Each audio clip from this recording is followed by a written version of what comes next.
اعوذ باللہ من الشیطان الرجیم بسم اللہ الرحمن الرحیم قال رب اجعل لی آیہ قال آیتک الا تکلم الناس ثلاث لیال سویا۔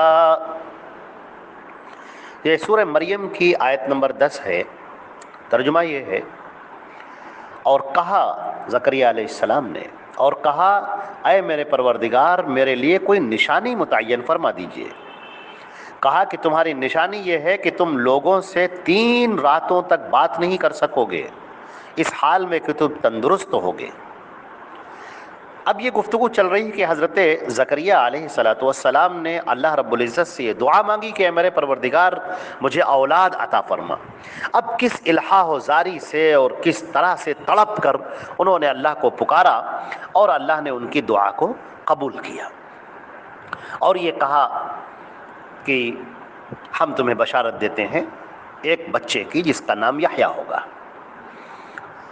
جب یہ بات سنی، جب یہ بشارت سنی، تو حضرت زکریہ علیہ السلام پر ایک خوشی کی کیفیت طاری ہو گئی، خوشی سے بھر گئے۔ اب ذرا سا اندازہ کیجئے کہ بڑھاپے میں ایک اولاد ہونے جا رہی ہے، بیچارے کتنا تڑپ رہے تھے، کتنا پریشان تھے ایک اولاد کے لیے۔ جن کے اولاد نہیں ہے انہی کو پتہ چلتا ہے کہ اولاد کا کیا، اولاد نہ ملنے کا کیا غم ہوتا ہے۔ کس قدر وہ پریشان تھے، اللہ سے دعائیں مانگ رہے تھے، التجائیں کر رہے تھے۔ اب اللہ نے دعا قبول کر لی، اب ان کی زندگی میں بہار آنے والی ہے، خوشیاں آنے والی ہیں۔ تو یہ ایک عجیب سی کیفیت ان پر طاری ہو گئی، مارے خوشی کے بالکل وہ نہال ہو گئے اور کہنے لگے کہ اے میرے پروردگار یہ کب ہوگا، کب ہوگا؟ مجھے کوئی علامت بتا دیجئے، کوئی مجھے نشانی بتا دیجئے کہ مجھے پتہ چل جائے کہ میرے یہاں اولاد ہونے والی ہے، میرے یہاں لڑکا آنے والا ہے، یہ کب ہوگا؟ مجھے اس کی کوئی علامت بیان کر دیجئے۔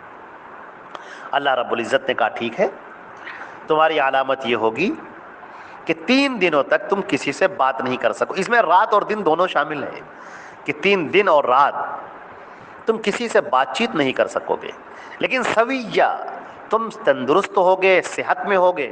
ایسا نہیں ہوگا کہ تم کوئی بیمار پڑ جاؤ، بیماری کی حالت میں نہیں، بالکل تم تندرست ہوگے، توانا ہوگے، صحیح سالم ہوگے، لیکن تم کسی سے بات نہیں کر سکو گے۔ یہ تمہارے لیے علامت ہو جائے گی۔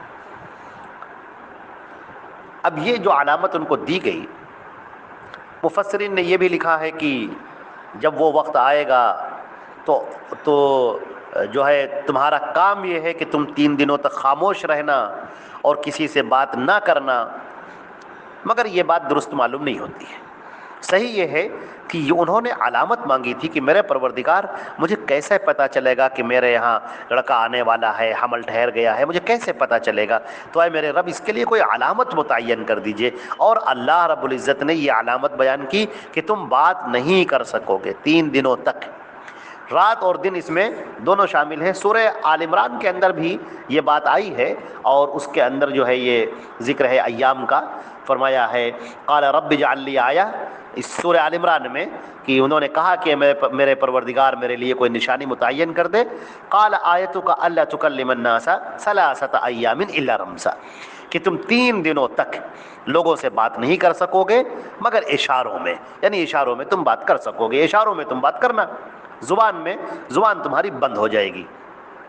اور آگے کہا گیا وَاذْكُرْ رَبَّكَ كَثِيرًا وَسَبِّحْ بِالْعَشِيِّ وَالْإِبْكَارِ۔ اس سے یہ بات پتہ چلی کہ تسبیح، تحلیل یہ آپ کرتے رہیں گے، اللہ کا ذکر کرتے رہیں گے، اللہ رب العزت کو یاد کرتے رہیں گے، تسبیح کرتے رہیں گے، اس میں کوئی کمی نہیں ہوگی، عبادت میں کوئی کمی نہیں ہوگی، بس تم لوگوں سے بات چیت نہیں کر پاؤ گے۔ تو یہ اس سے پتہ چلتا ہے کہ یہ اللہ کی طرف سے ہوگا، اور اللہ رب العزت اس وقت 3 دنوں کے لیے قوت گویائی کو ختم کر دیں گے، اور یہی تمہارے لیے ایک علامت ہوگی۔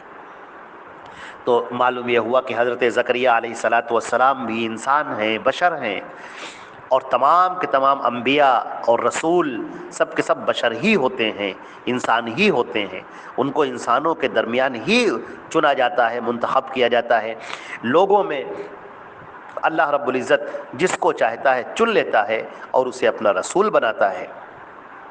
اس کا یہ مطلب نہیں کہ وہ انسان سے خارج ہو جاتے ہیں اور انسان کی صفات سے نکل جاتے ہیں، چنانچہ جب ان کو پتہ چلا، جیسے ہی پتہ چلا کہ میری دعا اللہ نے قبول کر لی، فرشتوں نے بشارت دے دی اللہ نے تمہاری دعا قبول کر لی، تو خوشی سے بالکل خوشی میں وارفتہ ہو گئے، خوشی سے بھر گئے اور کہنے لگے، جذبات میں آ گئے، بالکل کہنے لگے کہ پروردگار مجھے بتائیے، مجھے علامت بتا دیجئے کب ہوگا، کتنی جلدی ہوگا۔ ہر ایک کو تمنا ہوتی ہے کہ میری دعا جلدی سے جلدی پوری ہو جائے۔ چنانچہ یہاں بھی اسی کیفیت کا ذکر کیا گیا ہے کہ زکریہ پر یہ خوشی کی کیفیت طاری ہو گئی اور انہوں نے ہم سے یہ طلب کیا، ہم سے یہ مانگا کہ مجھے ایک آیت بتا دے، کوئی نشانی بتا دیے میرے پروردگار۔ آیا کے معنی نشانی کہتے ہیں۔ قال، انہوں نے کہا، ربی، یہ جو ربی کا لفظ ہوتا ہے جس کے نیچے زیر لگا ہوتا ہے، اصل میں یہ یا کے ساتھ ہوتا ہے، ربی، یہ اس کا مخفف ہے، یعنی اے میرے پروردگار۔ اس کے اندر بڑی چاشنی ہے، بڑی محبت ہے، اے میرے رب، اے میرے آقا، اے میرے مالک، اے میرے معبود، اے میرے پالنہار، اے میرے پروردگار۔ یہ لفظ میرے کا جو لفظ ہے، اس میں جو زیر لگی ہوئی ہے وہ اسی میرے کے معنی کو بتاتی ہے۔ قال رب اجعل لی آیا، اے میرے پروردگار، اے میرے رب، تو مجھے بتا دے، میرے لیے کوئی نشانی متعین کر دے۔ قال، اور اللہ نے یہ نشانی بتائی کہ آیتک اللہ تکلم الناس ثلاث لیال سویہ۔ تو وہاں پر ایام کا ذکر تھا، یہاں پر لیال، اس کا مطلب رات اور دن دونوں اس کے اندر شامل ہیں۔ اور سویہ یعنی بالکل تندرست، بالکل توانا اور صحت کے ساتھ۔ ایسا نہیں ہوگا کہ کوئی بیماری ہو جائے، بیماری کی وجہ سے نہیں، بلکہ تم صحت مند ہوگے، توانا ہوگے، صحیح سالم ہوگے، مگر یہ اللہ کی طرف سے علامت ہوگی کہ تم لوگوں سے بات چیت نہیں کر سکو گے۔ تو یہ ایک آیت کی تفسیر یہ تھی، آیت نمبر 10 کی۔ انشاءاللہ اس کے آگے کا بعد میں بیان کریں گے۔ والسلام علیکم ورحمۃ اللہ وبرکاتہ۔